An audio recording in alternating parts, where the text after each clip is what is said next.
Morning, folks. Welcome to On the Court First Coffee. My name is David George Smith. I want to thank you so much for tuning into the first inaugural episode of On the Court First Coffee. Essentially, what I wanted to do with this show is just going to be me riding solo, like Jason Derulo. Normally, we trying to bring back the Teed Up podcast with Justin and I. Shout out to Justin. But just life, everything going on. Just overall just being very busy. But yeah, we're also really trying to bring that back. We also have Floridians, which is a Philly sports podcast with Luke. Shout out to him as well. But basically, why I wanted to do something with me is because the first thing I do in the morning is I wake up and, like a lot of people, maybe it's a bad habit. I don't know. That's I guess that's for you to decide or you to decipher for yourself. But first thing I do is I pick up my phone and I try to check social media, the news, headlines, and normally the headlines I'm checking, it's about basketball, primarily the NBA, college, maybe some high school in there. I'm trying to follow, some of the bigger names in the area that I coach in, and also just in general, because that's just a growing uh, industry in the game, which I think is great for a lot of guys playing. But yeah, I digress. I wanted to get in front of a microphone with a cup of coffee in the morning, first thing, and just sort of get my thoughts out about the game. Um, so that's essentially what this is. It'll mostly be NBA, college. Maybe I'll get into something with coaching, AAU, the middle school, high school level, which I've been doing for the past year. I would say under a year. I think it is at this point. I believe it was January of 2025. So what, 9, 10 months, I guess. So yeah. One of the things I actually wanted to talk about is the club I coach for, which is the Maurice Acro Basketball Academy, MABA Academy. Shout out to them as well.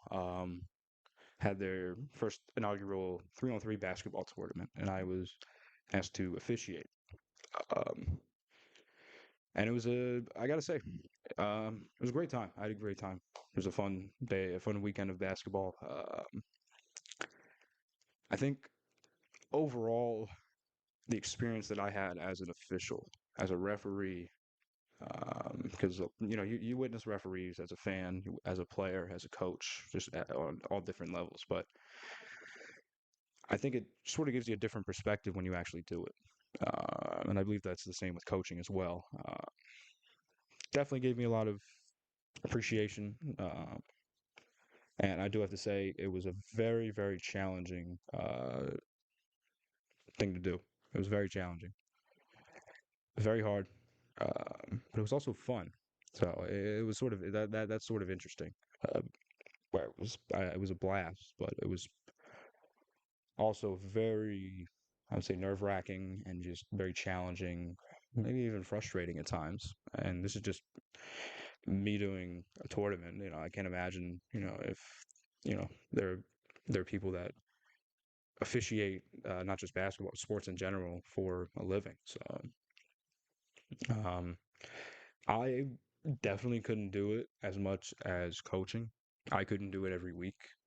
I think I would end up pulling my hair out, to be perfectly honest with you. Um, because here's the thing, like it's so complex, basketball, just sports in general, with rules, and you wish you had a robot to call everything or not call everything, but you don't. So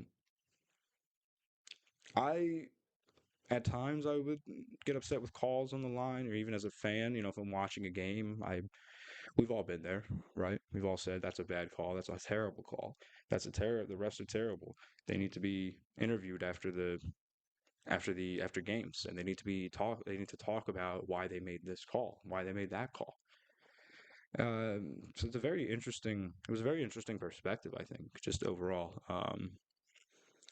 And I think first thing is that you have to realize is that whatever level of basketball you're on is that you're gonna miss calls. There's gonna be calls that are gonna be missed. There's gonna be calls that are called that maybe shouldn't be.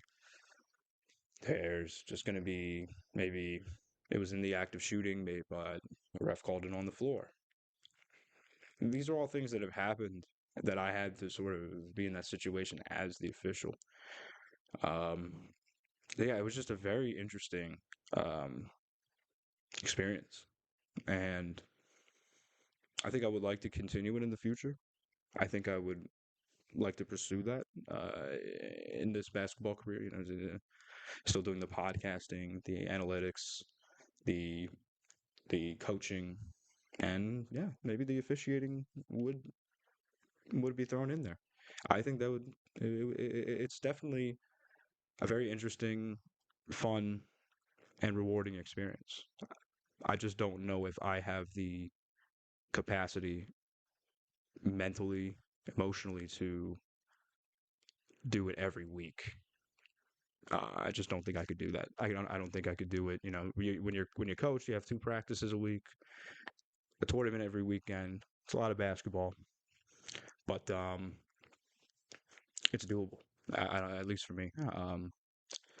Officiating, I don't know if I could do that. So basically, what I'm trying to say with all this is, one, I grew a huge appreciation for officials. I want to like reach out to every official I've ever yelled at, which might I could probably it's probably maybe a few of them, but I want to like actually go up, like say, hey, like let's talk about like I understand why you called that. They might think that I'm insane if I do that, but that would be very hard to do. Um, but yeah, I just grew a very different sort of appreciation for the officials, which will always stick with me, and I think influence me just in this game. Um, Again, as a fan, as an analyst, as a coach, as a even playing. Um, I think it was a very interesting time, and it was a very fun time. So shout out to everybody that came out to that. Shout out to Maba Academy. Really appreciate the opportunity. I'm very grateful for it, and just everything that I've been given from that academy and just the game in general. So yeah, there's that. Um, so that was sort of my weekend. I want to talk about some NBA topics. Obviously, right now it's you're right before the season. We're just getting into the preseason. Um, it's sort of hard to tell how teams are going to do, how things are going to go in the preseason, obviously. But one thing I think that I think was really cool in the offseason was Seth and Steph reuniting. I think that was a very cool thing to see. I still think Golden State has a very good shot. I think they have a deep roster. I think their chemistry is fantastic. I think Steve Kerr is a fantastic coach. I think that you still shouldn't sleep on Golden State. I think you should watch out for them in the West. Especially with Jonathan Kuminga and just having that veteran presence of learning from Jimmy Butler, learning from Steph, learning from Draymond. I mean that he has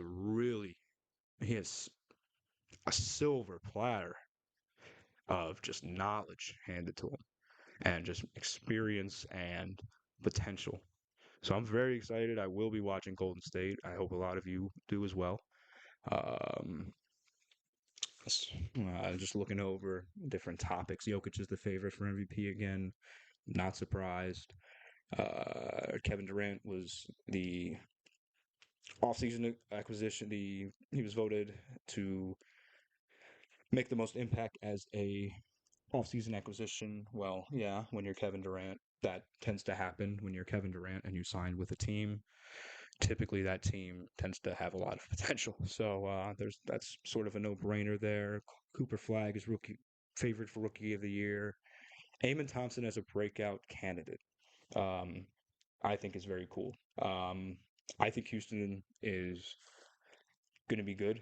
Obviously, I think they're going to be great in the regular season. Who knows what they'll do in the playoffs? KD's track record without a 73-9 team isn't very good in the playoffs. So just watch out for that. That's just my opinion. That's just me being. You can say that I'm hating, but I've seen Kevin Durant play for over 10 years now, and it's just sort of getting tiring to me when you talk about legends and you want to add Kevin Durant into that tier of Jordan, LeBron, Kareem, Magic, etc. I don't think Kevin Durant should be added into that because of him as an individual player. I don't even think that you can put Golden State into his accolades. I mean, a ring is a ring, but come on, let's be real here. And you can say I'm a hater, but that's the beauty of having a solo podcast is you're always right. I am always right on here because who's going to argue? The comments? Sure. Yeah, actually the comments. I would actually like to hear your opinion. I want to get your perspective on this because Kevin Durant is a great player. You're never going to see a guy that's 7 feet tall again. I think, well, relatively speaking, you're not going to see another Kevin Durant. You're not going to see a 7 footer that moves like a guard and can just do everything that he does. I just don't see it. If you take him as a player on paper, he's a fantastic player, but I still think he needs to accomplish more. I want to see more. And obviously, that window is closing. So let me know what you think about that because I know he has a lot of fans. A lot of people like KD. A lot of people like Kyrie, and I don't like Kyrie. I'm not a big fan of Kyrie. A lot of people. I want to know your thoughts. I want to know your thoughts, your opinions. I'll respond to them. I can respond to them tomorrow morning, because there's going to be another episode tomorrow morning. And yeah, so overall, I think this NBA season is going to be very interesting. Just that the whole Lakers fiasco too. The West is really what you want to see. I mean, the East you kind of know, you can kind of get a thought of who's going to be out there. I mean, Orlando looks really good. I think Orlando's going to be a sleeper. Cleveland's my favorite to come out of the East. I don't know. They just look spectacular the way they play. They're just a when I watched them last, I don't know. They just have a gritty, grindy team, but they have a lot of swag in their game. So they're very guard heavy. You know, their backcourt is phenomenal as well. So yeah, but the West just seems like it's in the air, but the East seems a lot more organized as far as who's going to come out and take the East. But the West, I think, is still up in the air because I still think the Lakers have a shot to take the West. I still think Golden State has a shot to take the West. What if San Antonio makes the playoffs? Who knows? I want to know your thoughts. I want to know your opinions on this upcoming season. Who are your favorites? I don't know if Jokic is going to win the MVP again, but he might. He's got a very good shot. The way it's phenomenal the way he plays, and he doesn't have a lot of swagger in his game. I don't think anybody's ever said, "Hey, look, you know, yo, turn on the Nikola Jokic highlights," but then he goes out and he wins. It's amazing. It really is. Uh, Again, Denver. That's another candidate. Yeah, I want to know your thoughts. Let me know who's your MVP favorite? Who's your rookie of the year candidate favorite? Who do you think is going to win rookie of the year, and why do you think it's Cooper Flag? I want to know who the sixth man of the year is. Let me know who you think sixth man of the year is going to be. I want to know who you think is going to be good coming off the bench. That's what I want to know. A lot of things to talk about. Um, so that's it as far as this first episode goes. Obviously, another episode is going to come out tomorrow morning. I want to thank everybody for tuning in and letting me just sort of ramble the first thing in the morning. Um, Again, I want to know your thoughts about the game. I want to know your thoughts about the NBA. Do you have a college team? Do you think a college team is going to break out? Do you think a college player is going to have a phenomenal season this year? Is there somebody I need to be watching That's about to commit to college right now that I need to be watching. Let me know. Let me know. That's going to wrap it up for this first episode. Thank you so much for watching. Make sure to like, comment, subscribe, share all that good stuff. Thank you so much again, and have a great day.